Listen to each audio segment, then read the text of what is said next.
बोधमयं नित्यं गुरुं शङ्कररूपिणो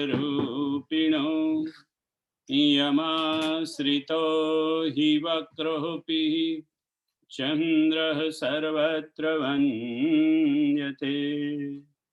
बन्धवगुरुपदकञ्ज कृपा सिन्धु नररूप हरि महामोहतम कुंज जासु बचन रवि कर निकर जासु बचन रवि कर निकर। जय सियाराम बधाने प्रणाम। આજે મોટા મહારાજ બી મારી જોડે છે એટલે જરા બધા થોડોક એ રાખજો, કારણ કે એ ગમે ત્યારે કથામાં બાપુ કે ને કે ગમે ત્યારે કોઈને કઈ ઉઠીને બોલવા માંડે, એટલે આમાં એક મહારાજ તૈયાર જ છે બોલવા વાળા. એટલે બધાને જય સિયારામ પ્રણામ. આપણે ગઈ વખતે કિષ્કિંધા કાંડમાં જોયું કે ભગવાન સુગ્રીવ સાથે મૈત્રી કરે છે અને કહે છે કે સખા એમ કે સખા સોચ ત્યાગ હું બલમોરે, મારા બળથી એમ કે તું એમ કે તારી ચિંતા છોડી દે અને હું વાલીને મારીશ. પછી સુગ્રીવ પરીક્ષા પણ લે છે અને ભગવાન દુંદુંભીના બધા હાડકાને અને તાલના વૃક્ષોને પાડી અને પોતાની શક્તિ બતાવે છે. સુગ્રીવને ખાતરી થઈ જાય છે કે આ વાલીને મારી શકશે. પછી સુગ્રીવ વાલી સાથે યુદ્ધ કરવા માટે જાય છે અને બંનેનું યુદ્ધ થાય છે. અને પછી વાલી તો એટલો બધો બલશાળી હતો, બળવાન હતો, એટલે એટલો મારે છે સુગ્રીવને કે ભગવાન પાસે પાછો આવે છે. ભગવાન આ વાલી મને મારી નાખશે. એટલે ભગવાન કે ભાઈ ખરી વાત છે, પણ એમ કે તમે બંને ભાઈઓ એક જેવા છો, એટલે એમ કે હું તીર મારું ને કઈ ખોટા ભાઈને વાગી જાય, એમ કે તમારું મોઢું એકદમ સરખું છે ચહેરો, એટલે એમ કે હું મારતો નતો બાણ. એમ તો એવું કરું, હું તને એમ કે ફૂલની માળા પહેરાવું છે, એ પહેરી લે. એટલે ફૂલની માળા પહેરાવે છે અને પછી વાલી પાછો સુગ્રીવ ફરી પર લડવા જાય છે. પછી ભગવાન વાલીને બાણ મારે છે અને વાલીનું મૃત્યુ થાય છે.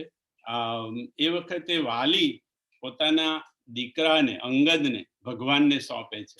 બાપુ કહે છે કે આખા જગતમાં આ પહેલો એક દાખલો છે કે જ્યાં આગળ પુત્રનું દાન થઈ રહ્યું છે. કન્યાનું દાન તો બધા કરે, કન્યાદાન તો એ મોકો બધાને મળે, પણ એમ કે પુત્ર દાન કર્યું હોય એમ કોઈ ઈશ્વરને, એવો આ પહેલો દાખલો છે કે જે વાલીએ પોતાના પુત્રને અંગદને. અને હવે થોડોક વિચાર કરીએ કે અંગદને તો હજી હમણાં ભગવાને બાણ માર્યું છે.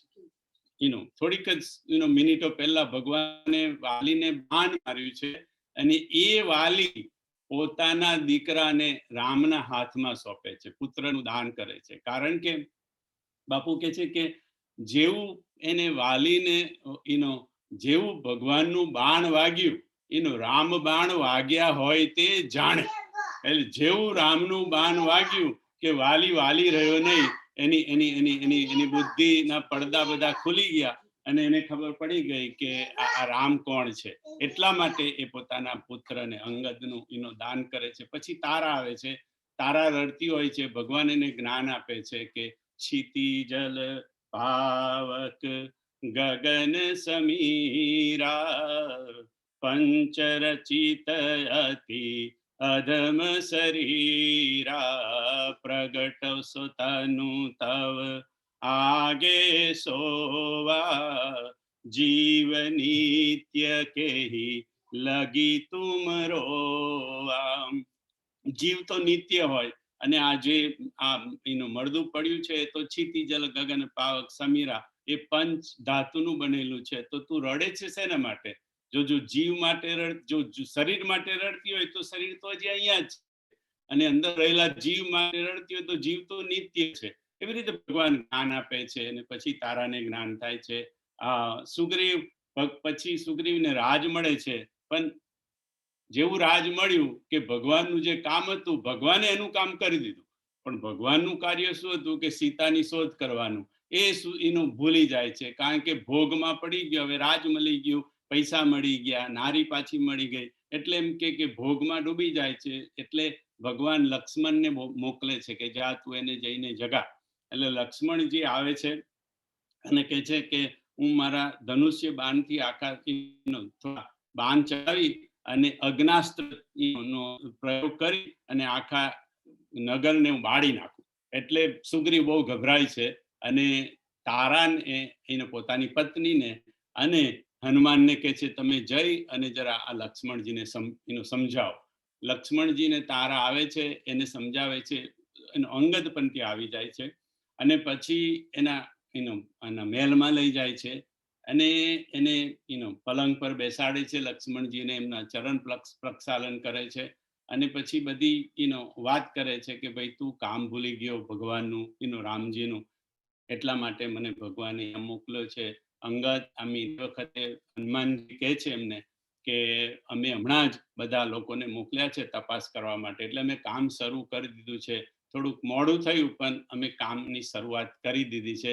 લક્ષ્મણજી જરા શાંત થાય છે.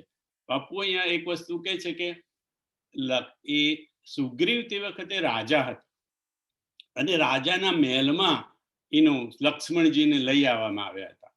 તો તો એમ કે અહીંયા સ્પષ્ટ શબ્દ છે કે કરી વિનંતી મંદિર લઈ આયે, ચરણ પખારી પલંગ બેઠાએ.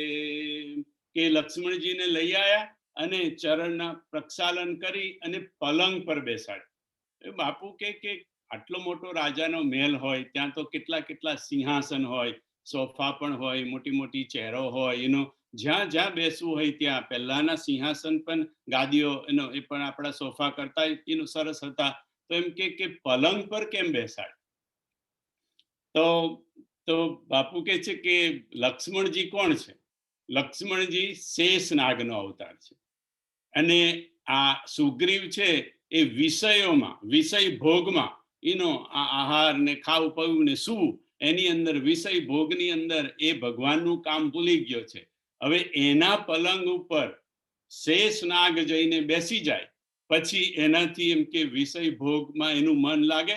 આ બાપુ કે છે એક દાખલો આપું તમને કે તમે ક્યારેક તમારા પલંગ ઉપર કે તમારા જે ત્યાં સૂતા હોય ત્યાં ખાટલા પર કે ત્યાં તમે કોઈ સાપને જોઈ જાઓ, તેમાં નાગને જોઈ જાઓ, તો પછી તમે એ પલંગ પર સૂઈ શકો?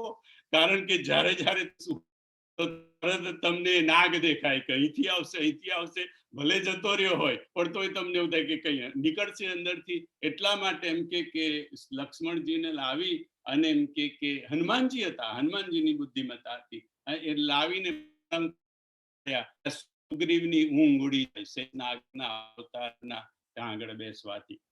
પછી સુગ્રીવ સાથે સુગ્રીવ, અંગદ અને હનુમાનજી એ બધા એમ કે ભગવાનને ભગવાનની પાસે ત્યાં આગળ જાય છે અને ત્યાં આગળ મેં પહેલા કીધું ને કે સુગ્રીવ એ આપણો લીડર છે, વિષય જીવનો આચાર્ય છે.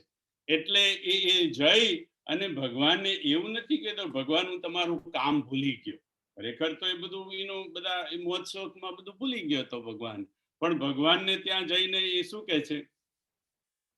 વિષય ભસ્ય સુર નર મુનિ સ્વામી.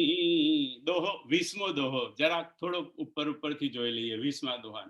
વિષય ભસ્ય સુર નર મુનિ સ્વામી, मैं पावर पशु कपि अति कामी, नारी नयन सर जाहि न लागा, घोर क्रोध तप निसी जो जागा, लोभ पास जेहि गरन बंधाया, सोनर तुम स मान रघुराया, यह गुण साधन ते नहीं होही, तुम्हारी कृपा पाव कोई कोई.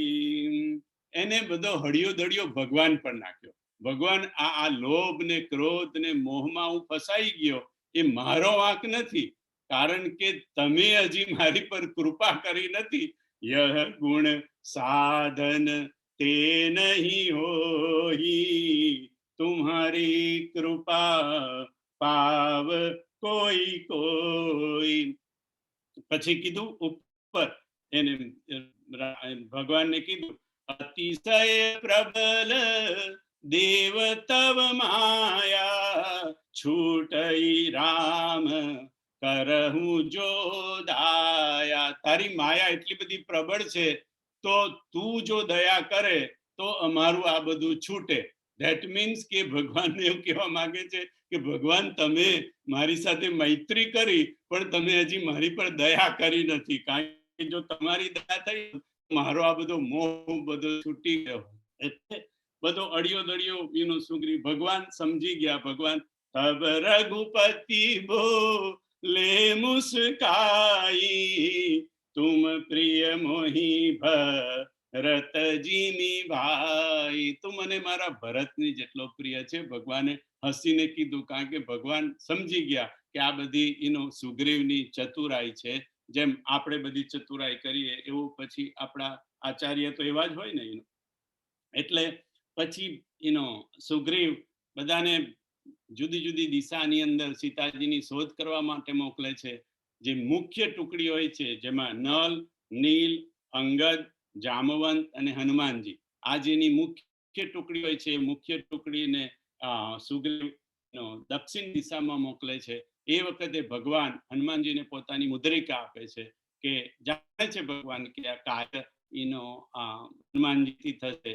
એટલે મુદ્રિકા આપીને સીતાજીને સંદેશો જે કહેવાનો છે તે સંદેશો પણ હનુમાનજીને આપે છે. એ વખતે તુલસીદાસજી એક ચોપાઈ લખી છે, જદપી પ્રભુ જાનત સબ બાતા, રાજનીતિ રાખત સુર ત્રાતા. ભગવાન બધું જ જાણે છે. કેવી રીતે જાણે છે? કારણ કે જટાયુએ મરતા મરતા ભગવાનને કહી દીધું છે કે ભગવાન પૂછે છે, જટાયુ તારી આ દશા કોણે કરી? તો તું જટાયુ મરવાની અની પર છે, તો કે તારી દશા કોણે કરી? તો કે ભગવાન નાથ દશાનન યહ ગતિ કિન્હી. દશાનને એટલે રાવણે મારી આ ગતિ કીધી છે, તેહી જનક સુતા હરિલીની. એક રાવણે જનક સુતાને સીતાજીને હરણ કરી લીધું છે. ભગવાન તો એ જાણતા હતા. પછી જટાયુને ક્રિયા કરી અને ભગવાન સબરી પાસે ગયા, તો સબરી પણ એવું કહે છે, જાનત હું પૂછું કસ સ્વામી. તમે જાણો છો, પછી મને શું કરવા પૂછો છો? છતાંય પૂછ્યું છે તે કહું કે તમે પંપા સરોવર જાઓ, ત્યાં તમને સુગ્રીવ સાથે મિત્રતા થશે ને એ તમને બધું કહી દેશે. એટલે ભગવાન બધું જાણે છે, પણ છતાં રાજનીતિ રાખવા માટે, સુગ્રીવને ખુશ કરવા માટે ભગવાન આ બધું નાટક કરે છે. આમાંય ભગવાને મનુષ્યનું નાટક કરવાનું હતું એટલા માટે. એટલે પછી હનુમાનજી વાળી ટુકડી દક્ષિણ દિશામાં જાય છે. જતા જતા જંગલમાં ભૂલા પડે છે, અને ભૂલા પડે છે ને પછી બહુ તરસ લાગે છે. એ વખતે ક્યાંય પાણી મળતું નથી, કોઈ સરોવર મળતું નથી, નદી મળતી નથી. એ વખતે હનુમાનજી બુદ્ધિમતા કે છે, બુદ્ધિમતામ વરિષ્ઠમ. તો હનુમાનજીની બુદ્ધિમતાનો અહીંયા એક દાખલો પૂરો પાડે છે બાપુ, કે કારણ કે હનુમાનજી એક ઊંચી જગ્યાએ જઈને ચડીને જોઈ છે ચારે બાજુ જંગલમાં, તો એક જગ્યાએ ઘણા બધા પક્ષીઓ અંદર પ્રવેશતા હતા એક જગ્યાએ, અને બહાર નીકળતા હતા એક ગુફાની અંદર. તો પક્ષીઓ અંદર જતા હોય ને બહાર નીકળતા હોય, તો એમાં કેવી રીતે ખબર પડે કે પાણી છે? એવું કેવી રીતે હનુમાનજીએ અનુમાન કર્યું? કારણ કે હનુમાનજી બુદ્ધિમતા સિસ્ટમ છે. એટલે હનુમાનજીએ અનુમાન કર્યું કે આ જુદી જુદી જાતના એક જ જાતનું પક્ષી જતું હોય તો એવું સમજાય કે ભાઈ અમુકને, ધારો કે કોઈ આ પોપટને તો કે જામફળ ભોભાગ, એ ફોર એક્ઝામ્પલ. તો પોપટ ત્યાં આગળ જતા હોય, કે જે પક્ષીને જે વસ્તુ, તો ત્યાં એ જ વસ્તુ હોઈ શકે. પણ જુદી જુદી જાતના બધા જ પક્ષીઓ ચડી ગિરી શિખર ચહું દિશી દેખા, ભૂમિ બિભર એક કૌતુક પેખા, ચક્ર બાક હંસ ઉડાઈ, બહુતક ખગ પ્રવિસહિતે માહી. બહુ જાતના ખગ, બહુ જાતના પક્ષીઓ, ચક્રવાક, બગ, બગલા, હંસ બધા એની અંદર જતા હતા. ધેટ મીન આટલા બધા જો પક્ષીઓ એક સાથે એમ કે આ ગુફામાં જતા હોય તો ત્યાં પાણી હોવું જોઈએ, કારણ કે આ પક્ષીઓ પાણી માટે જાય છે.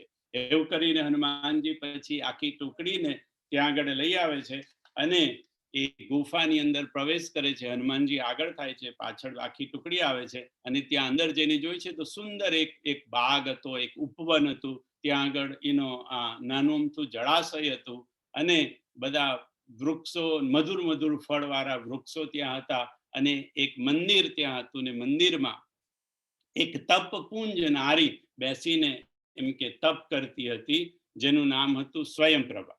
અને એ સ્વયંપ્રભા પાસે આખી ટુકડી જાય છે અને પોતાનો પરિચય આપે છે. સ્વયંપ્રભા કહે છે જાઓ તમે એની અંદર જઈને સરોવરમાં જઈને સ્નાન કરો, પાણી પીઓ, આ મધુર મધુર ફળ છે તે મધુર ફળ ખાઓ, પછી મારી પાસે આવો. અને પછી પાછા એ લોકો આવે છે ત્યારે સ્વયંપ્રભા પોતાની કથા કે છે એમને, આ લોકો એમની કથા એને કે છે. પછી સ્વયંપ્રભા એમને પોતાના તપથી કહે છે કે તમે આંખ મીચી જાઓ, હું તમને જ્યાં તમારે પહોંચવું છે ત્યાં હું તમને પહોંચાડી દઉં. એટલે આ બધા આંખ મીચી જાય છે પોતાના તપના બળે, કારણ કે સ્વયંપ્રભા બહુ તપશાળી હતી. ખરેખર એ એક અપરાની સખી હતી. આ આખો ઉપવન જે હતું એ અપ્સરાનું ઉપવન હતું અને એ ઉપવનને સાચવવા માટે અપ્સરાએ આ સ્વયંપ્રભાને ત્યાં આગળ નિમણૂક કરી હતી અને સ્વયંપ્રભા ત્યાં બેઠી બેઠી તપ કરતી હતી અને એનું એટલું બધું તપનું તેજ હતું એનું કે એના તપના એનાથી તેજથી એને કીધું તમે આંખ મીચી જાઓ, હું તમને લંકા પહોંચાડી દઉં.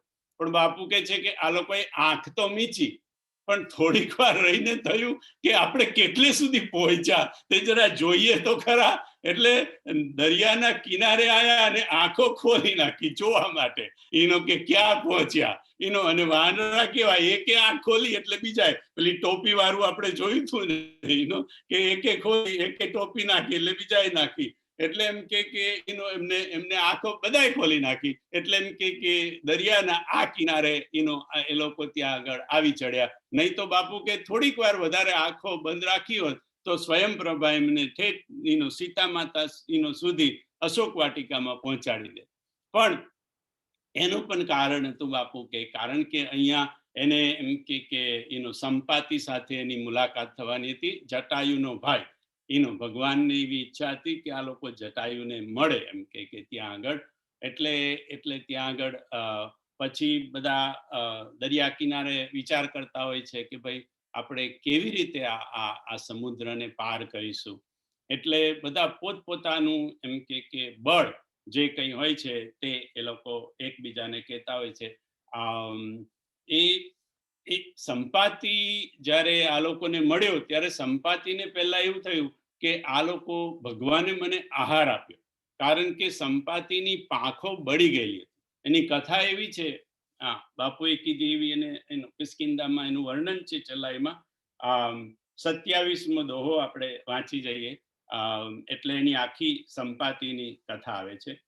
મોહી લઈ જાઉં સિંધુ તટ, દેવું તિલાંજલિ તાહી, બચન સહાય કરબી મેં પહેવું ખોજ હું જાય. અંગદ સંપાતિને આખી જટાયુની વાત કરે છે કે જટાયુ આવી તારો ભાઈ જટાયુ આવી રીતે એમ કે ભગવાનનું કાર્ય કરી અને એમ કે અંતે એમ કે સ્વર્ગમાં ગયો એમ કે. એટલે આ મારો ભાઈ મૃત્યુ પામ્યો એવું સંપાતિને જ્યારે લાગ્યું કે ખબર પડી ત્યારે કે છે કે મને તમે દરિયા કિનારે લઈ જાઓ, હું પહેલા એમ કે એને અંજલિ આપું, તિલાંજલિ આપું મારા ભાઈને, અને પછી હું તમને સહાય કરું. મોહી લઈ જાઉં સિંધુ તટ, દેવું તિલાંજલિ તાહી, બચન સહાય કરબી મેં પહેવું કો જહું જાહી. अनुज क्रिया करी सागर तीरा, कही निज कथा सुनहु कपिबीरा. हम दो बंधु प्रथम तरुणाई, गगन गए रवि निकट उड़ाई. तेजन सही सक सो फिर आवा, मैं अभिमानी रवि नियरावा. जरे पंख अति तेज अपारा, परे भूमि करी घोर चिकारा. मुनि एक नाम चंद्रमा ओहि, लागी दया देखी करी मोहि. बहु प्रकार ते ज्ञान सुनावा, देह जनित अभिमान छोड़ावा. त्रेता ब्रह्म मनुज तनु धरि, तासु नारी निश्चर पति हरि. तासु खोज पठई प्रभु दूता, तिनहि मिले ते हो बपुनीता. जमी हरि पंक करसी जनि चिंता, तिनहि देखाई देह सुते सीता. मुनि कई गिरा सत्य भई आजु, सुनि मम बचन करहूँ प्रभु काजु. गिरि त्रिकूट ऊपर बस लंका, तह रावण सहजय शंका. तह अशोक उपवन जह रही, सीता बैठी सोच रत हई. मैं देखूं तुम नाही, गीत ही दृष्टि अपार. बूढ़ भयउ नत करते हूँ, कछुक સહાય તુમાર. સંપાતિએ પોતાના ભાઈની ક્રિયા કરી અને પછી પોતાની કથા કીધી કે હું અને જટાયુ બંને ભાઈઓ એક વખત એમ કે આકાશમાં ઉડતા ઉડતા અમે નક્કી કર્યું કે સૂર્ય પાસે પહેલો કોણ પહોંચે. એટલે અમે બંને જણા ઉડતા ઉડતા સૂર્યની નજીક જવા માંડ્યા. પણ બહુ નજીક ગયા એટલે સૂર્યનો તાપ સહન ના થયો, એટલે મારો નાનો ભાઈ એટલે જટાયુ એટલે એમ કે એ ત્યાંથી પાછો આવી ગયો. અને મારામાં થોડુંક અભિમાન વધારે હતું, એટલે મને થયું કે હું છેક સૂર્ય પાસે જતો રહું. એવું કરીને ઉડતો ઉડતો સૂર્ય પાસે જવા ગયો. બહુ નજીક ગયો એટલે મારી જે પાંખો હતી એ બળી ગઈ, અને પાંખો બળી ગઈ એટલે હું સીધો ઉપરથી નીચે પડ્યો અને પછી ત્યાંથી ઉડી જ ન શક્યો. અને એક ચંદ્રમા નામના એક મુનિ હતા, એ મારી પાસે આવ્યા. મને એમ કે મારું અભિમાન, જે મારી પાસે બહુ અભિમાન હતું, એ અભિમાન થોડું છોડાયું, મારું થોડું ઓછું કર્યું મુનિએ. અને મને કીધું કે ત્રેતા યુગમાં ભગવાન રામજી એમ કે જન્મ લેશે અને એની પત્નીને કોઈ રાક્ષસ નિશ્ચિચર લઈ જશે. એ વખતે તું એમના દૂત મોકલશે ભગવાન, એ દૂતને તું એમની પત્નીનો રસ્તો, ત્યાં જવાનો રસ્તો તું બતાવી દેજે, તો તારી આ પાછી જે પાંખો બળી ગયેલી છે એ પાછી પાંખો ફરી આવી જશે. એવું ચંદ્રમા નામના મુનિએ કહ્યું. એટલે એમ કે અને આજે તમે ખરેખર એમ કે રામના દૂત તમે મારી પાસે આવ્યા, હવે જુઓ મારી પાંખો ફૂટવા માંડી છે. એટલે ત્યાં આ વાત કરતા કરતા તો એની પાંખો પાછી ફૂટવા માંડી સંપાતિની. એટલે બધાને એ થોડો વિશ્વાસ થયો કે હા કે આ વાત બરાબર કે છે. પછી ગીધ કે છે મારી દ્રષ્ટિ બહુ હોય, ગીધની દ્રષ્ટિ બહુ હોય. ગીધ આકાશમાં ઉડતું હોય અને નીચે સાપોલિયું હોય તો એને ગીધને દેખાય કે સાપોલિયું. હવે તમે વિચાર કરો, છેક આકાશમાં ઉડતા હોય અને સાપોલિયું નીચે જતું હોય અને ગીધને ત્યાંથી દેખાય કે સાપ છે, એટલે સીધું નીચે ઉતરીને આવે એટલી ઝડપથી અને એને લઈને જતું રહે. એટલે એમ કે મારી દ્રષ્ટિ એટલી બધી છે કે હું અહીંયા બેઠો બેઠો હું જોઈ શકું છું કે સીતા એમ કે સીતા માતા એમ કે અશોક વાટિકામાં બેઠા છે. ત્યાં આગળ કહે છે મેં દેખું તુમ નાહી, ગીધ હી દ્રષ્ટિ અપાર.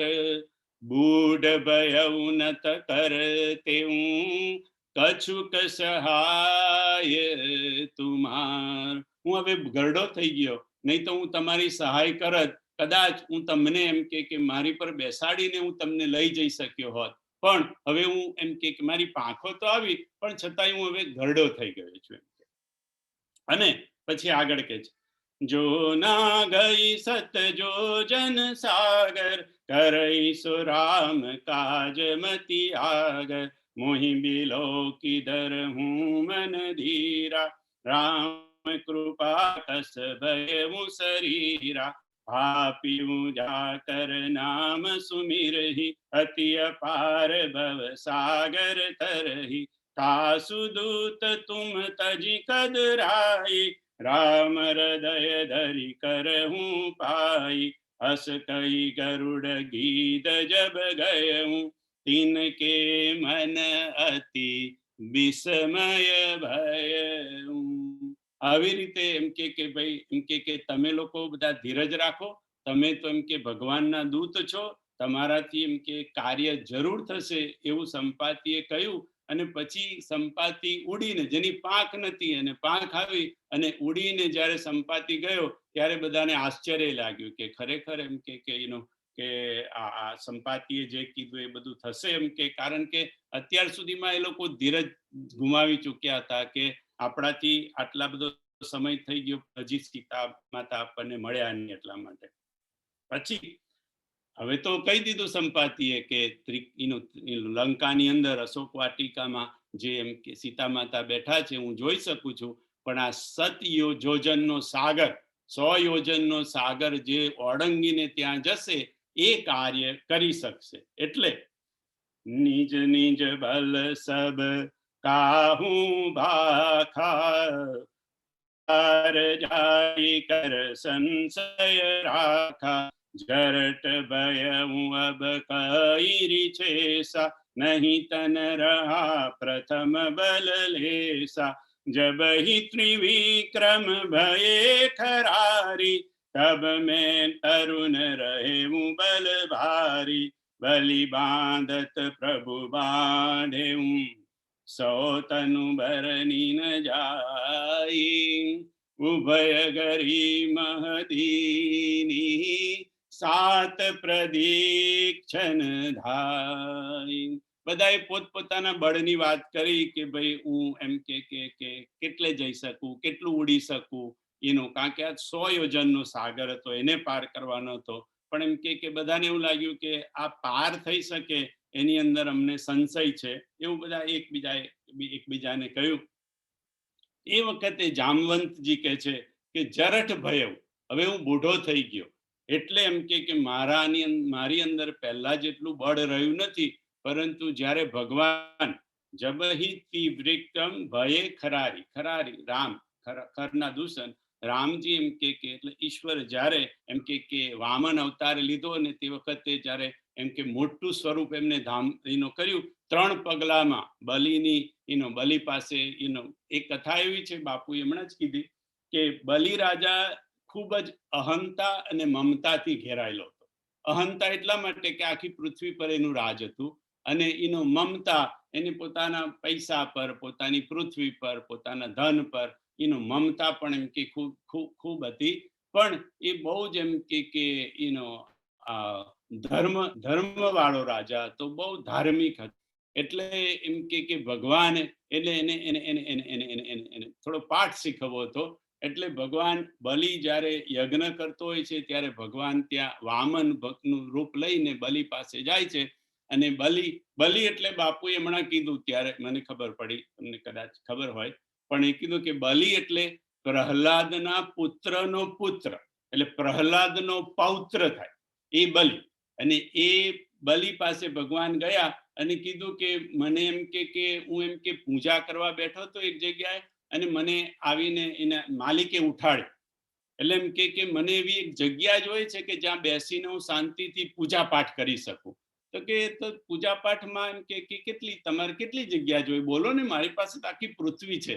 તો કે મને 3 પગલા એમ કે હું 3 ડગલા એમ કે પગલા ભરું, 3 ડગલા ભરું, અને એમાં જેટલું ડિસ્ટન્સ થાય એને ચોરસ કરી અને એટલી જમીન તો મારે પૂજા પાઠ કરવા માટે બહુ થઈ ગઈ એમ કે। તો કે એ બલિ હસવા માંડ્યો કે બસ તમે માગ્યું તો આટલું જ માગ્યું કે આટલી ચોરસ ટુકડો જમીન, એમ કે હું બલિ, અભિમાન કર્યું, હું બલિ આખો પૃથ્વીનો રાજા, અને કે તમારે જે જોઈતું હોય તમે માગી શકત, તમારા કદમાં તો તમે વામન છો, પણ તમે બુદ્ધિમાં પણ તમે વામણ છો. મારી પાસે માગવામાં કેટલું માગી શક્યા હોત, પણ તમારી બુદ્ધિ એ ટૂંકી કે તમે 3 ડગલા જ પૃથ્વી માગી. અને પછી ભગવાને એ એ વખતે બલિનો જે ગુરુ હતો શુક્રાચાર્ય, એને ઓળખી ગયા શુક્રાચાર્ય કે આ તો એમ કે આ વામન વેશમાં ભગવાન જ આવેલા લાગે છે એમ કે.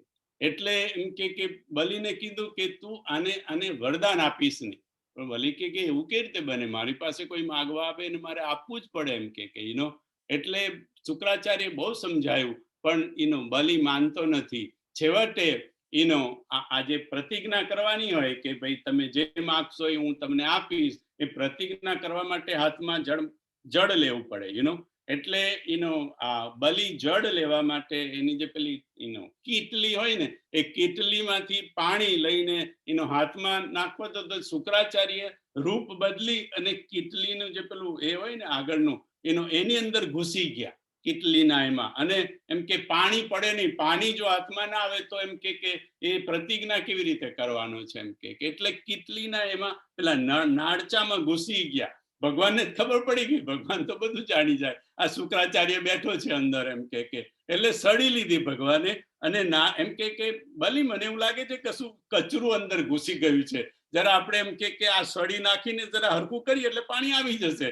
એટલે ભગવાને સળી લઈ અને એ નાળચામાં નાખ્યું, શુક્રાચાર્યની આંખમાં જઈને વાગ્યું અને શુક્રાચાર્યની એક આંખ એમ કે ફૂટી ગઈ. ભગવાન કોઈની આંખ ફોડે તે પણ કોઈના ગુરુની. પણ ભગવાને કીધું કે તમે બે દ્રષ્ટિ કેમ રાખો છો? એક બાજુ તમે એવું કહો છો ભગવાન છે અને બીજી બાજુ ભગવાન માવા આવ્યો છે, તો પણ તમે તમારા શિષ્યને ના પાડો છો. ભગવાન જેને ત્યાં અપાયો હોય તમારે તો ખુશ થવું જોઈએ કે તમારા શિષ્ય પાસે ભગવાન માગવા માટે આવ્યો, તો તમે આવી ભેદવાળી બુદ્ધિ કેમ રાખો છો? એટલે એમ કે એ બે આંખમાંથી એક દ્રષ્ટિ કરી દીધી. એટલે એમની બુદ્ધિના ભેદ ભગવાને દૂર કર્યા.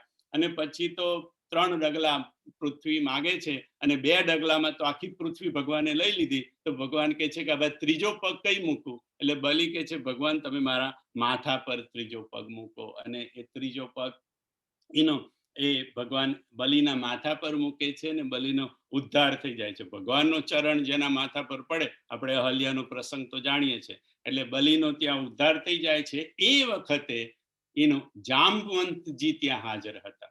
એટલા માટે જામવંતજી બોલ્યા, બલિ બાંધત પ્રભુ બાઢેવું, સોતનું બરની ન જાય, ઉભય ગરી મહદીની સાત પ્રદીક્ષણ ધાય. ભગવાન જે આટલા મોટા વિરાટ સ્વરૂપમાં થયા હતા, જેને 3 ડગલામાં આખી પૃથ્વી કરી લીધી, એ વિરાટ સ્વરૂપને જામવંતજીએ ઉભય ઘડી મેલે 2 ઘડીની અંદર 7 પ્રદક્ષિણાઓ દોડીને કરી લીધી. એટલું બધું બળ જામવંતમાં તે વખતે હતું. એટલે જામવંત કે છે ત્યારે તો હું બહુ બળશાળી હતો, હવે બૂઢો થઈ ગયો, એટલે મારાથી એમ કે આ સતયોજન સાગર એમ કે જવાય નહીં. એટલે હવે અંગદનો વારો આવ્યો. જામવંતે તો કહી દીધું મારાથી જવાય નહીં.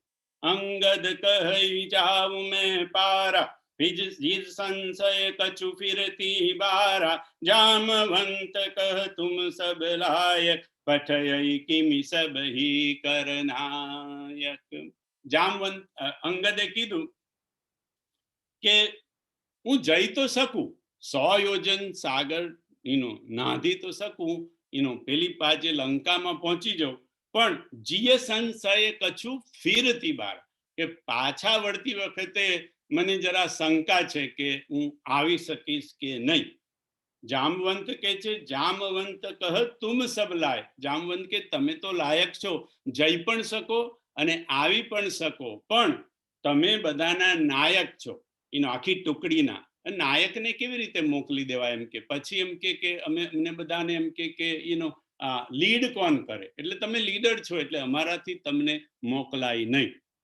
હવે બાપુએ એક વાત કીધી કે છોડભાઈ, જામવંત અંગદ જો કૂદીને 100 યોજન જઈ શકતો હોય, હવે આપણે જો બાપુ કે આપણો દાખલો લો, આપણે પેલી રમત ગમતમાં ભાગ લઈએ ત્યારે આપણે પેલું લાંબો કૂદકો મારવાનો હોય, તો આપણે કૂદકો મારી, આપણો કૂદકો કેટલો 6 ફૂટ જાય, 7 ફૂટ જાય કદાચ, ચાલો ને. એટલે આપણે આ બાજુથી કૂદીને 6 કે 7 ફૂટ પેલી બાજુ જઈએ તો પછી પેલી બાજુથી કૂદીને 7 ફૂટ આ બાજુ પણ આવી શકીએ ને. આપણો કૂદકો 6 ફૂટનો છે કે 7 ફૂટનો છે, તો પછી આ બાજુથી આ બાજુ 7 ફૂટ કૂદકો મારીએ તો આ બાજુથી પણ આવીને આ બાજુ 7 ફૂટ તો ઉડી એટલે કૂદકો મારી શકાય ને. તો જો અંગદથી 100 યોજન સાગર પાર કરીને કૂદકો મારીને લંકા જઈ શકાતું હોય તો પછી એને સંશય કેમ છે, સંદેહ કેમ છે કે હું પાછો ન વળી શકું? આમ જો તું કૂદી શકતો હોય તો ત્યાંથી આમ, અને દરિયા કિનારે એવું ચાલો માનો કે રેતીમાં થોડું દોડવું હોય, ઉડતા પહેલા કે કૂદકો મારતા પહેલા દોડવું હોય, તો રેતીનો દરિયો, રેતી તો આ બાજુ પણ હતી અને રેતી પેલી બાજુ પણ હતી. ભગવાન લંકા દરિયો પાર કરીને રેતીમાં ત્યાં જ ઉતરે છે. અથવા તો હનુમાનજીએ આપણે પર્વત પર ચડીને કૂદકો માર્યો તો આ બાજુ એ પર્વત છે, તો આમાં તો ત્રિકૂટ 3 પર્વત છે ત્યાં આગળ, એટલે ત્યાંય પર્વત છે, તો કૂદકો મારવો હોય તો પર્વતય છે અને રેતીએ છે ને મેદાન પણ છે. તો પછી આ અંગદને એમ કે બાપુ કે તકલીફ કેમ છે એમ કે પાછા આવવામાં? તો કે અંગદને બાપુ કે તકલીફ એ છે કે અંગદ યુવાન છે, યુવાની એની તકલીફ છે. કારણ કે અંગદ કે છે કે અંગદે ઓલરેડી સાંભળ્યું છે કે લંકાની અંદર શું છે. તો કે છે કે આપણે સુંદરકાંડમાં જઈશું, એટલે સુંદરકાંડ આપણે બધા જ જાણીએ છીએ. નરનાગ સુર ગંધર્વ કન્યા રૂપ મુનિ મન મોહી, નર નાગ સુર ગંધર્વ કન્યા. અંગદની તકલીફ આ છે કે મેં સાંભળ્યું છે કે લંકાની અંદર નર નાગ ગંધર્વની કન્યાઓ એટલી બધી એમ કે ત્યાં સુંદરીઓ છે કે હું જો કદાચ ત્યાં જઈશ તો મને ડર છે કે આ સુંદરીઓમાં હું ફસાઈ જઈશ. બાકી કૂદવામાં તો આમ કૂદી શકતો તો આમ કૂદી શકે, પણ અંગદ ને આ ડર છે કે જીએ સંશય કછું ફિરતી બાર.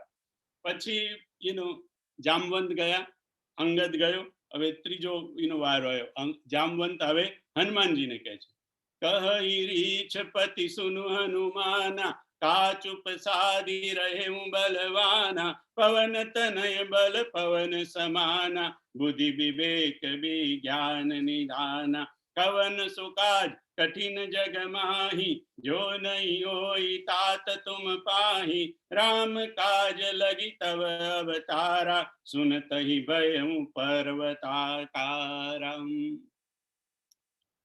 જામવંત હનુમાનજીને કહે છે કે હનુમાનજી, આ અંગદ કે છે હું જાઉં, મેં મારી વાત કીધી, તમે કેમ ચૂપ બેઠા છો? કહી રીછપતિ એટલે જામવંતજી, રીછપતિ, સુનો હનુમાન, હે હનુમાન સાંભળો, તમે કેમ ચૂપ થઈને બેસી રહ્યા છો? તમારું બળ તો પવન નહીં, પવનનું કેટલું બધું જોર હોય, આ આંધી આવે, ટોર્નેડો આવે ત્યારે કેટલું કેટલું તોડી નાખી, કેટલું એમાં બળ હોય પવનમાં. અને તમે તો બુદ્ધિ વિવેક ને વિજ્ઞાનના પણ નિદાન છો, ખજાનો છો, તો પછી તમારા પાસે એવું કયું કાજ છે કે જે આખા જગતમાં થઈ ન શકે તમારાથી? અને જ્યારે એવું કીધું કે એમ કે એવું કયું કાજ છે કે જે તમારાથી આખા જગતમાં થઈ ન શકે? તમારી શક્તિ કેટલી બધી છે, પવન જેટલી તમારી તાકાત છે. એવું જ્યારે સાંભળ્યું ત્યારે સુનત હી ભયં પર્વતાકાર, જેવું હનુમાનજી આ સાંભળ્યું કે પર્વત આકારના એટલે મોટા મોટું રૂપ સ્વરૂપ હનુમાનજીએ આ એ કર્યું.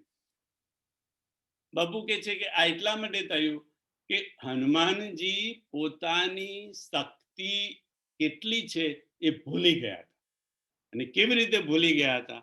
તો કે હનુમાનજી નાનપણથી જ બહુ તોફાની હતા. આપણે બધા કથા જાણીએ છીએ કે નાના હતા બાલ સમય રવિ ભક્ષલિયો તબ, નાના બાળક હતા ત્યારે જ સૂર્યને ગળીને મોડામાં મૂકી દીધો હતો. આ ચારે બાજુ અંધારું અંધારું થઈ ગયું હતું. એટલે એટલા બધા તોફાની હતા. સૌ તોફાની એટલે બાપુ કે તોફાનની હદ નહીં.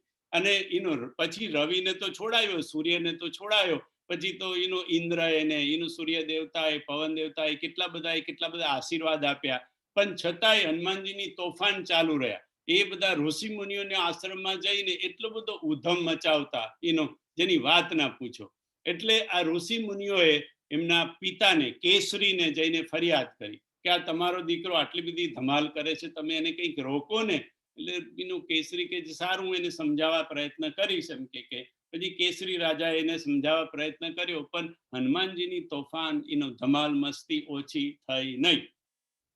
એટલે છેવટે ઋષિ મુનિઓએ શ્રાપ આપ્યો કે જા, તને તારી શક્તિની વિસ્મૃતિ થશે, તારામાં કેટલી તાકાત છે એ તું ભૂલી જઈશ, પણ તને કોઈ યાદ કરાવશે તારી શક્તિનું, ત્યારે તને તારી પાછી શક્તિ યાદ આવશે. એટલે હનુમાનજી ભૂલી ગયા હતા કે હું આ 100 યોજનના સમુદ્રને ઓળંગી શકું છું, પણ જ્યારે જામવંતે યાદ કરાયું કેમ કે પવન તનય બલ પવન સમાના, કવન સો કાજ કઠિન જગ માહી, જો નહીં હોત હોય तात तुम पाही, राम काज लगी तब अवतारा, સુનત હિ ભયં પર્વતાકાર. ને જેવું એમને આ યાદ કરાવ્યું એટલે હનુમાનજી પાછા પર્વત આકારના થઈ ગયા. कनक बरन तन तेज बिराजा, मानहु अपर गिरिन कर राजा, सिंह नाद करि बारहि बारा, लीलहि नागौ जल निधि खारा, सहित सहाय रावण मारी, आनहु यहाँ त्रिकूट उपारी, जामवंत में पूछहु तोहि, उचित सिखावनु दीजहु मोहि, इतना करहु तात तुम जाई, सीत ही देखी कहु सुधि आई, तब निज भुज बल राजीव नयना, कौतुक लागी संग कपि सैना. અને હનુમાનજીને જેવી પોતાની શક્તિનું યાદ આવ્યું એટલે પહેલાની જેમ જે તોડફોડ કરવા વાળી વાત હતી એમની, એ પાછું ફરી આવી ગયું. કે એમને કીધું કે જો એમ કે સિંહ નાદ કરી બારહી બારા, લીલહી નાદ, હું લીલામાં ખેલમાં ને ખેલમાં આ સમુદ્રને ઓળગી જાઉં, સહિત સહાય એટલે કે એની સેના સાથે રાવણને મારી અને આખા ત્રિકૂટ પર્વતને ઉપાડી અને હું અહીંયા લઈ આવી શકું એમ છું. પણ હે જામવંત, તમે મને કહો મારે શું કરવું જોઈએ? એટલે જામવંતી પછી કે છે કે ભાઈ તું એટલું જ કર ને, તું અહીંયાથી તું ઓળંગીને જા, સમુદ્ર ઓળંગીને, અને સીતાને મળી અને એમની શોધ સંભાળ ક્યાં છે એ બધું લઈ એમને રામજીનો સંદેશો આપીને તમે પાછા આવો, અને પછી આપણે ભગવાનને જઈને વાત કરીએ, અને ભગવાન પછી આપણી કપી સેનાને લઈને અહીંયા આગળ આવશે, અને પછી એમ કે આ રાવણને મારીને આ સીતા માતાને લઈ આવશે.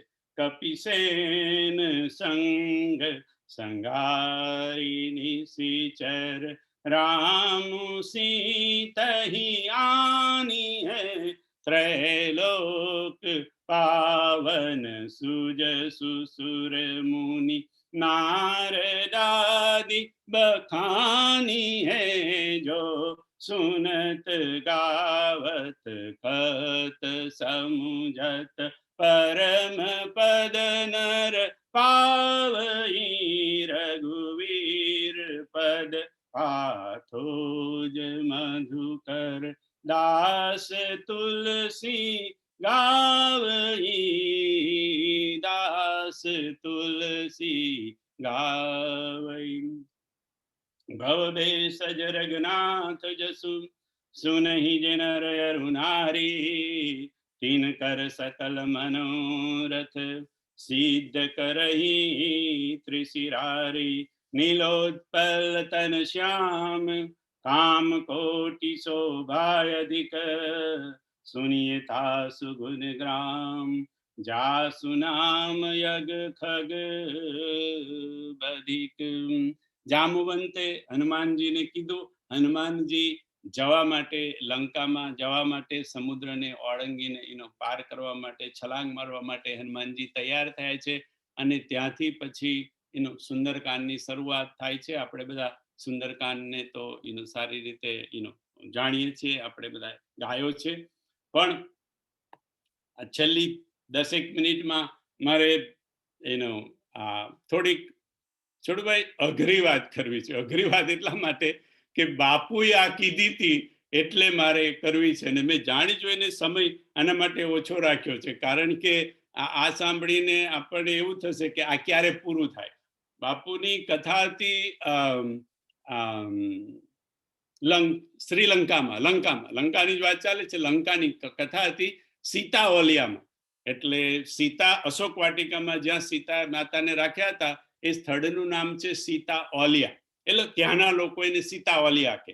આપણે અશોક વાટિકા જ્યાં રાખ્યા હતા એ સીતા ઓલિયામાં ત્યાં જ બાપુની કથા રાખી હતી. અને એ સીતા ઓલિયાની કથામાં બાપુએ આ વાત કરી હતી.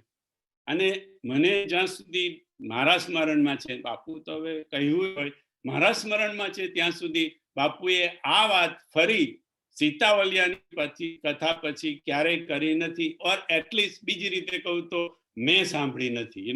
કદાચ કરીએ હોય અને મેં સાંભળી ના હોય, કારણ કે અઘરી બહુ છે. એટલે અને અઘરી એટલા માટે કીધું કે રામ આપણે સુંદરકાંડનો જે પાઠ કરતા હશે બધા ઇન્ડિયામાં, લગભગ અહીંયા તો હવે ધીરે ધીરે બધું બદલાઈ ગયું છે, પણ ઇન્ડિયામાં જે લોકો પાઠ કરતા હશે એમને ખબર હશે કે છોડવાય ઇન્ડિયામાં શરૂઆતમાં પાઠ, હું જ્યારે ઇન્ડિયામાં હતો ત્યારે જ્યારે મને ખબર હતી કે એ લોકોની આપણી બુક આવતી ને સુંદરકાંડની બુક, એમાં સુંદરકાંડની શરૂઆત અહીંયાથી થતી. અંગદ કહી જાઉં મેં પારા, જીય સંશય કછુ ફીરતી બારા, ત્યાંથી શરૂ થતી.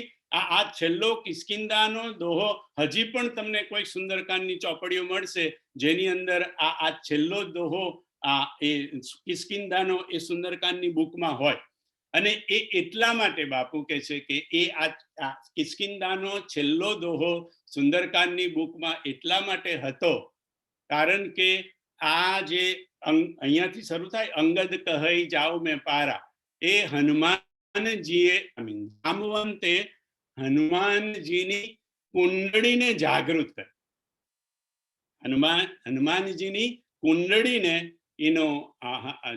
જામવંતે જાગૃત કરી.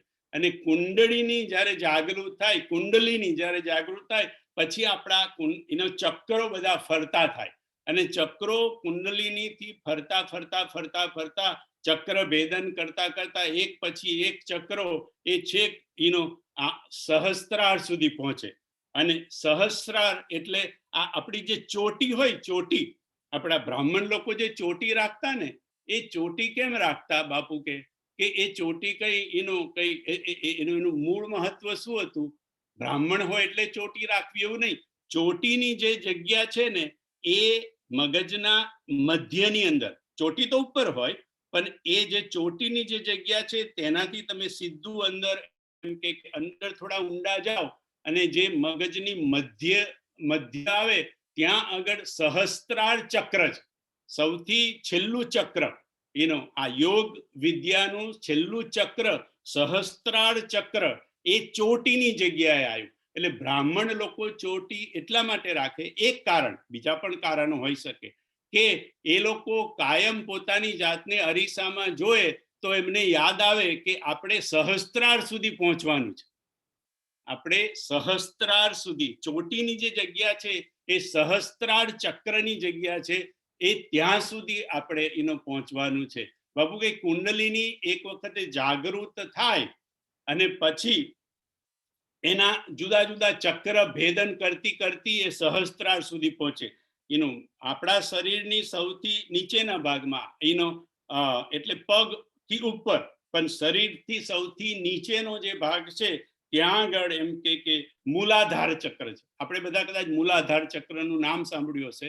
બાપુ કે મૂલાધાર ચક્ર ત્યાં આવ્યું. આપણા શરીરની સૌથી નીચેનો ભાગ, પગથી ઉપરનો ભાગ, ત્યાં મૂલાધાર ચક્ર આવે. અને એ મૂલાધાર ચક્રથી પછી ફરતું ફરતું ચક્ર એ ધીરે ધીરે એનાથી પછી 2-3 ઇંચ ઉપર જઈએ તો વિશુદ્ધ ચક્ર આવે. અને એનાથી ઉપર જઈએ તો એમ કે આજ્ઞા ચક્ર આવે. આજ્ઞા ચક્રની ઉપર જઈએ તો એમ કે કયું કીધું ચક્ર? વિશુદ્ધ ચક્ર ચક્ર, અનાહત ચક્ર આવે. અનાહત ચક્ર પછી વિશુદ્ધ ચક્ર આવે, અને છેલ્લું ચક્ર મસ્તક ઉપર એટલે સહસ્ત્રાર ચક્ર. આવી રીતે ચક્ર ભેદન કરવાના હોય. એટલે કોઈ આપણી કુંડલીની જાગૃત કરે. હવે આ બધા ચક્રોનું ભેદન કરવા માટે કુંડલીની જાગૃત થવી જોઈએ. એટલે જ્યારે આપણે બાપુ કે સુંદરકાંડનો પાઠ કરીએ, મને ત્યાં આપણે સીતાવલિયાની કથામાં કીધું હતું. એટલે જ્યારે બાપુ આ વિષય લેતા હતા ને છોટુભાઈ, ત્યારે એટલો બધો અઘરો હતો કે હું ચારે બાજુ જોતો હતો કે મારો હુંચકો પડતો નથી. તો આ બધાને સમજણ પડે છે કે હું એકલો જ રહી ગયો. એટલે ઉષા ભાભી ને મીના તો આંખ મીચીને બેઠા હતા. એટલે મને ખબર ના પડી કે એમની દશા કેવી છે તેનો. ભાવના બેઠી બેઠી મરક હસતી હતી. એટલે મને થયું કે હવે આ ચક્ર વિશે જો કંઈ પૂછવું હોય છોડવાય આપણે, તો ડેટણ જવાનું આપણે કે ભાઈ તું કેમ હસતી હતી ધીરે મલક. એટલે આ ચક્રો તને ખબર પડી ગયા છે, એટલે હવે અમે તારી પાસેથી આ બધા ચક્રો વિશે શીખી લઈએ. પણ મને થયું કે આ ચક્રમાં હજી હુંચકો પડ્યો નથી, તો એને પૂછીશું શું? અને પૂછવા જઈએ એને ભાવના કે આટલું ખબર નથી તમને, એમ કે. એટલે પછી મને બીક લાગી કે ભાઈ આ ચક્ર વિશે કંઈ પૂછવું નથી, કોઈને કંઈ કહેવું પણ નથી. ખાલી આજે મારે મેન્શન કરવું હતું કે જૂનો સુંદરકાંડમાં કિષ્કિંધાના છેલ્લા દોહાથી કેમ સુંદરકાંડ ગાવામાં આવતો હતો. કારણ કે એમાં કુંડલીની જાગૃત થાય. અને બાપુ કે કુંડલીની જાગૃત જાંબુવંતે હનુમાનજીની જાગૃત કરી, અને પછી ધીરે ધીરે એમ કે મનુષ્ય ઊંચો આપણે ઉપર ઉઠીએ અને ચક્ર ફરતા ફરતા સહસ્ત્રાર ચક્ર સુધીની આપણી યાત્રા થાય. પણ બાપુએ એક બહુ સરસ વસ્તુ કીધી, મારે તો ખાસ કેવી છે, કારણ કે આપણે બધા જ સુંદરકાંડનો પાઠ કરીએ છીએ. બાપુ કે તમે જાણતા કે અજાણતા તમે આનો પાઠ કરો, સુંદરકાંડનો પાઠ કરો, અને એમાંય તમે અહીંયાથી શરૂ કરો, અંગદ કહી જાઉં મેં પારા, તો તમારી આખી આ પ્રક્રિયા છે કુંડલીની જાગૃતિ માંડીને સહસ્ત્રાર ચક્ર સુધીની જે યાત્રા છે, એને મૂલાધારથી માંડીને સહસ્ત્રાર સુધી, એ આખી યાત્રા આપણી છોટભાઈ પૂરી થઈ જાય. કુંડલી પણ બાપુ કે આપણે શું થાય કે આપણને પેલું કોઈ જગાડે ને કેવું આપણે તરત સુઈ જઈએ, એવી રીતે આપણી આ કુંડલીની જાગૃત થાય, અને પાછી જેવો સુંદરકાંડનો પાઠ પૂરો થાય એટલે પાછી આપણી કુંડલીની સુઈ જાય પાછી એટલે એને પછી આપણે ચાલુ. પણ બાપુ કે હું તમને ખાતરી આપું કેમ કે તમે અંગદથી અહીંથી શરૂ કરો સુંદરકાંડનો પાઠ, એટલે તમે અને એના બધા લક્ષણો પણ બાપુએ કીધા કે ભાઈ મૂળાધારનું લક્ષણ શું, મૂળાધાર ચક્રનું લક્ષણ શું, પછી આજ્ઞા ચક્રનું લક્ષણ શું, અને પછી સહસ્ત્રાર ચક્રનું લક્ષણ શું. એટલે ટૂંકમાં કહું, કારણ કે આ બધું મને બહુ અઘરું લાગે છે. આ તો જે કંઈ થોડું જાણ્યું હતું તે તમને કહી દીધું કે સહસ્ત્રાર ચક્ર જ્યારે તમારું એક્ટિવ થાય ત્યારે તમને આનંદ થાય. એટલે આપણને જો સુંદરકાંડ પત્યા પછી આનંદ થતો હોય તો સમજવાનું કે આપણું ચક્ર થોડું ફર્યું, સહસ્ત્રાર ચક્ર થોડું ફર્યું. હમણાં ગઈકાલે નહીં, સોરી, આ રવિવારે અમારા મંદિરમાં સુંદરકાંડ હતો. મધુબેન સ્પોન્સરશીપ હતી મધુબેનની, અને અમે લોકો તે અરવિંદભાઈ મને આવીને કહે છે, બીજે દિવસે અમારે ઘરે આવ્યા હતા કશું રિપેર કરવા. એ કહે છે કે કૈલાસજી કહેતા હતા કે ગઈકાલે સુંદરકાંડમાં બહુ આનંદ આવ્યો. મેં કીધું પણ મારા મનમાં, અને પછી બહુ આનંદ આવ્યો એટલે કઈ નીતિને બહુ ગાયું સરસ, એટલે કે અરવિંદભાઈ સરસ ગાયું, કે ધમુએ બહુ સરસ ગાયું, એટલે નહીં. પણ આ સહસ્ત્રાર ચક્ર આપણું, મને એવું યાદ આવ્યું, આ સહસ્ત્રાર, હમણાં આ બધો વિષય ચાલતો હતો એટલે આ સહસ્ત્રાર ચક્ર થોડું એક્ટિવ થયું, અને એમનું તો વધારે એક્ટિવ થાય આપણા કરતા, એટલે કૈલાસજીને વધારે આનંદ આવ્યો છે. આપણને આપણા લેવલ જેવો આનંદ આવ્યો કે આ સહસ્ત્રાર ચક્ર. એટલે મને થયું કે એટલીસ્ટ આ તમને મેન્શન કરું. ને બીજું બાપુએ કીધું કે 99.9 બાપુએ તો આવું નહીં કીધું, પણ એમ કે આના જે બધા જ્ઞાતાઓ હોય એ એવું કે છે કે મોટા ભાગના લોકો, એટલે ટકા તો હું મૂકું છું છોટુભાઈ, કે 99.9% વ્યક્તિઓ, એ લોકોનું મૂલાધાર ચક્ર, જે મૂળ, જે સૌથી નીચેનું ચક્ર, એ ચક્ર એક્ટિવ જ ન થયું.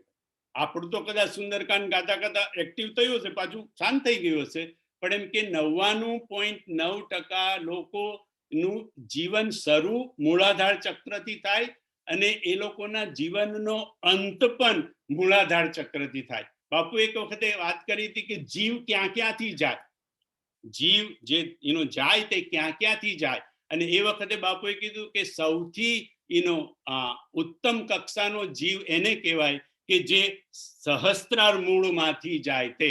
બાકી તો મોટા ભાગનો મૂળાધાર ચક્રમાં જ એમ કે આપણી જીવન શરૂ થાય અને મૂળાધાર ચક્રમાં જ આપણું જીવન પતી જાય અને આપણો જીવ પણ લગભગ મૂળાધાર ચક્રમાંથી જ બહાર જાય.